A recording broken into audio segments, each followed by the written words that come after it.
Hi everyone, and welcome to the Anfield Eye. Got a couple of updates for you, and I just wanted to talk about the incomings and outgoings from the club right now, and I wanted to review the weekend fixture, Liverpool against Brentford at Anfield. Lots to get through. The first piece of transfer news is that Braithwaite from Everton is being linked to Liverpool. Now, that's actually not a bad link. I don't know how much of that link is true, but I'm quite excited. The fact of the matter is that Sepp van der Berg has gone to Brentford, and we have Gomez,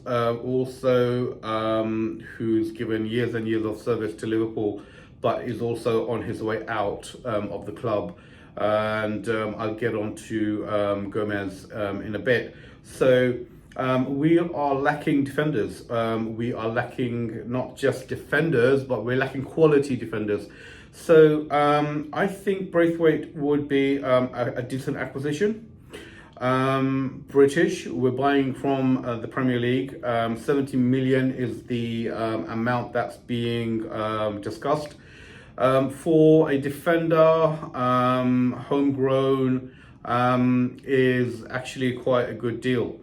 If we went into Europe, the thing with buying a defender from any of the other European leagues is the pace of the Premier League, the physicality of it. Would that defender be able to come in straight away and do the job? So I can understand the link to Braithwaite from Everton.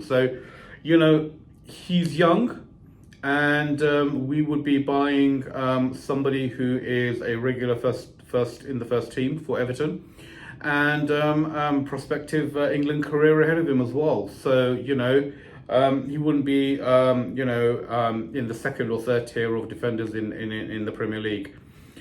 He could possibly slot right in to the Liverpool team. Mind you, I don't think he will. If he does manage to secure the move, he will probably be third after Van Dijk and Ibrahim Konate. I'm actually not, I don't mind that link. The big obstacle is that he plays for Everton, and how much would Everton be prepared to sell to Liverpool across Stanley Park? If we were in direct competition with Everton in terms of cups and in terms of the Premier League, then I could understand Everton being really, objecting to that transfer. The reality is that Liverpool is a club that is in far further on down its maturity and its process than Everton. Liverpool is a team that, in brackets is going places, we are in the Champions League, and we are being touted as prospective Premier League contenders. We are favourites in all cup competitions that we enter. So we're favourites for the League Cup and the FA Cup every year. Everton, on the other hand, is kind of like still in the early stages of finding its own feet.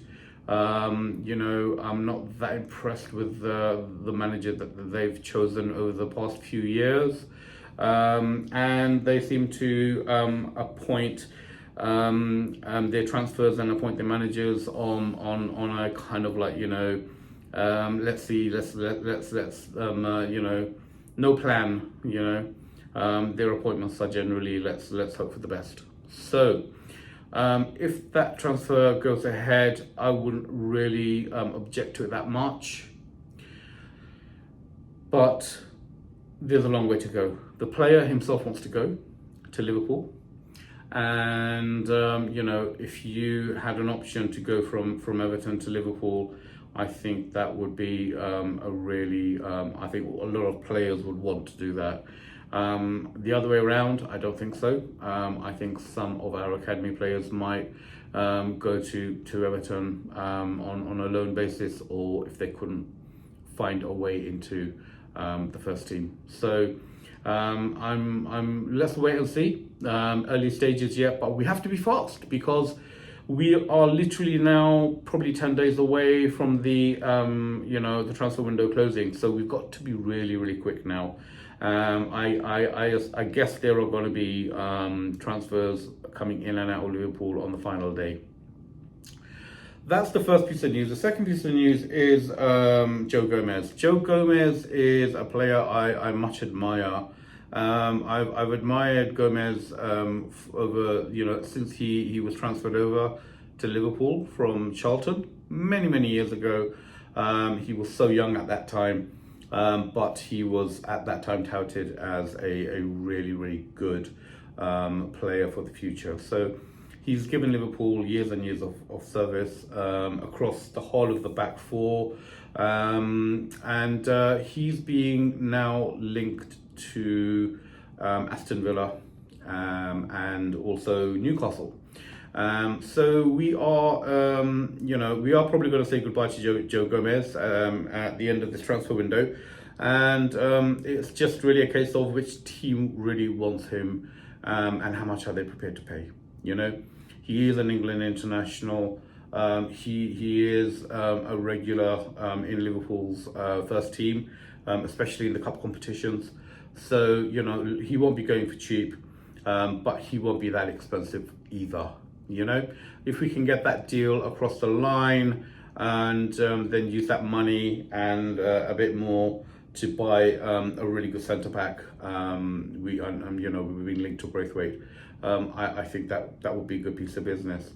And then we've also got one more goodbye to say to Bobby Clark, one of our youth players. Klopp played him last year a lot in the cup competitions, and brought him on in a number of Premier League matches when we had a lot of injuries. And Bobby Clark did really well. Bobby Clark was a very accomplished midfielder, very confident, and he's secured a 10 million transfer to Red Bull. And I just wish him all the luck. Wish him the best of luck. I hope he really achieves great things. And I know that Liverpool have secured a buyback clause in his contract as well. So if he goes to Germany and he absolutely smashes it out of the park, as did Jadon Sancho and Jude Bellingham, I don't see why Liverpool shouldn't consider him to come back in a few years' time. But if that never happens, good luck to Bobby Clark. Thank you for the memories, and wish you a amazing career in football. So finally, I want to talk about our fixture. We have a home fixture against Brentford on Sunday. I will be watching that match, and I'm quite excited about that. It's going to be Arne Slot's first home game at Anfield in front of the fans. I did go to Anfield and watch Arne Slot's team against Seville. That was a pre-season friendly. It was the first match at Anfield, and Arne Slot was a manager at that time. So, it won't be a brand new experience for Arne Slot. Playing at full capacity Anfield on a lovely sunny Sunday, and he's already achieved that and done that with Seville in the pre-season friendly. But I'm expecting a tough test from Brentford. They always give you a tough test, and I'm expecting a very exciting match. But Liverpool, I think, should win that match comfortably. They shouldn't fear Brentford. Brentford is a team that I would say is in probably the middle tier of the Premier League. And, I don't want to disrespect Brentford. I like Brentford. I am, I wish and hope Brentford well in the Premier League, but not when they're playing Liverpool. So It's a home match. I expect Mohamed Salah and Diogo Jota and Luis Diaz to start that match. And I expect them to create lots of chances, and I expect them to put some of them away as well. Brentford on Sunday, I'm not going to predict the score. All I'm going to say is that, playing a club like Brentford is always a tricky obstacle, but home advantage, Anfield in front of the crowd, the team's playing well, we have a full squad, there are no injuries, and so good luck to Brentford, and let's hope Liverpool make the fans happy and come away on Sunday with a victory. So thanks everyone, and I shall see you on the next video.